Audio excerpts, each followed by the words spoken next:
Keeping your savings in a bank is one of the worst things you could do with your wealth. What on earth are you on about, Hugh? I hear you say. Well, some people think that it is prudent to keep your money in savings in a bank, but actually that's one of the worst things you can do with your wealth over an extended time period. Cash is a terrible storage medium in the long term because of inflation. If you compound inflation at just 2.5% for 10 years, your money would actually be worth 28% less than it was at the beginning of that decade.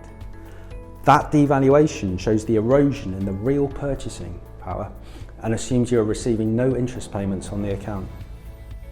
What about property, a lot of people say? Well, bricks and mortar are generally regarded as a relatively safe haven, but the market is cyclical and is well known to crash periodically. The stock markets tend to outperform property over the long term, and most investors' portfolios are heavy in property anyway in the form of the family house.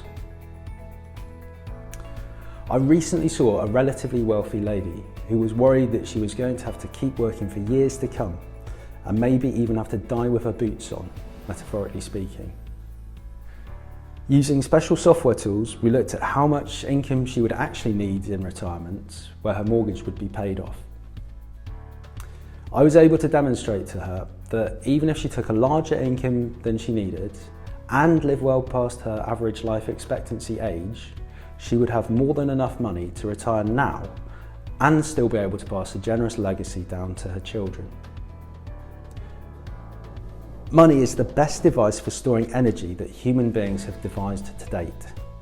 This means that your wealth is literally a reserve of all the energy that you have amassed at this point in your life.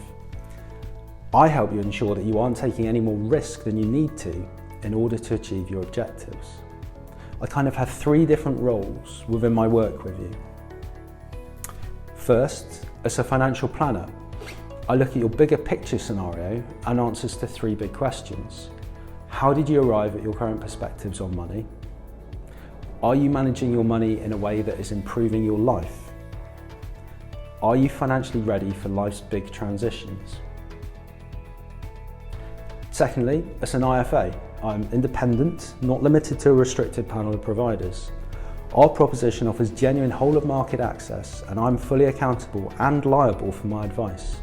As a client, you're entitled to make a complaint through the Customer Disputes Resolution process, which is ultimately enforced by the Financial Conduct Authority and protected by the Financial Services Compensation Scheme. And finally, as a wealth manager, this is the analytical bit where I look at charts, graphs and performance statistics for the funds that you're invested in. I make sure that your numerous tax allowances are being properly utilised and that your overall portfolio is fully optimised, properly balanced, competitively charged, and that you're in the best performing funds. We add significant value to your portfolio in many ways. Way more than we charge in our fees, which are just a relatively small percentage. This is always broken down explicitly in our reports and demonstrated so that our advice should more than pay for itself in the long run.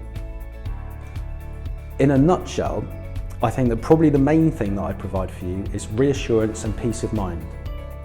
That you can do what you want to without having to worry about money because we've made a thorough financial plan together to take care of things.